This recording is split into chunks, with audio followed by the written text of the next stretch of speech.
ఏంటి మన నరేంద్ర మోడీ గారి మీద హత్యా ప్రయత్నం జరిగిందా? మోడీ గారు చెప్పిన ఈ మాటలు విన్న తర్వాత నిజంగానే మోడీ గారి మీద హత్యా ప్రయత్నం జరిగిందా అనే డౌట్ వస్తుంది. రీసెంట్ గా SCO సమ్మిట్ కోసం మోడీ గారు చైనా వెళ్లారు.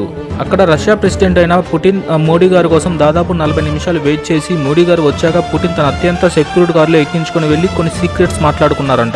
జనరల్ గా ప్రోటోకాల్ ప్రకారం మోడీ గారు గానీ పుటిన్ గారు గానీ వాళ్ళ కారులో ఎక్కి వెళ్లిపోతారు, ఎవరి కోసం వెయిట్ చేయరు. కానీ ఈసారి అలా జరగలేదు. అందుకేనేమో ఏషియన్ సమ్మిట్ కోసం అమెరికా వెళ్లాల్సిన మోడీ గారు వెళ్లకుండా వర్చువల్ గానే మీటింగ్ అటెండ్ అయ్యారు. అమెరికా తన ఆధిపత్యం కోసం ఆడే ఆటలో ఒకప్పుడు లాల్ బహదూర్ శాస్త్రి గారి లాగా ఇప్పుడు నరేంద్ర మోడీ గారిని కూడా అడ్డు తప్పించాలని చూసింది. కానీ అమెరికా ఆటలు సాగలేదు. ఎందుకంటే మన చిరకాల మిత్ర దేశమైన రష్యా ప్రెసిడెంట్ మనకు అండగా ఉన్నాడు కాబట్టి. నరేంద్ర మోడీ గారిని అధికారం నుంచి తప్పించడానికి చాలా మంది ప్రయత్నాలు చేస్తున్నారు. కానీ వీళ్ళకి తెలియని విషయం ఏంటంటే నరేంద్ర మోడీ అధికారంలో లేడంటే నెక్స్ట్ PM అయ్యేది ఎవరో తెలుసు కదా, యోగి ఆదిత్యనాథ్. ఒక్కసారి యోగి PM అయితే ఎవరైతే మోడీ వద్దనుకున్నారో వాళ్లే మోడీయే బెటర్ అని ఏడుస్తారు. అయినా నరేంద్ర మోడీ అనే వ్యక్తి కాలం తయారు చేసుకున్న ఒక కర్మయోగి. ఆయన ఎవరు ఏమీ చేయలేరు. జై హింద్.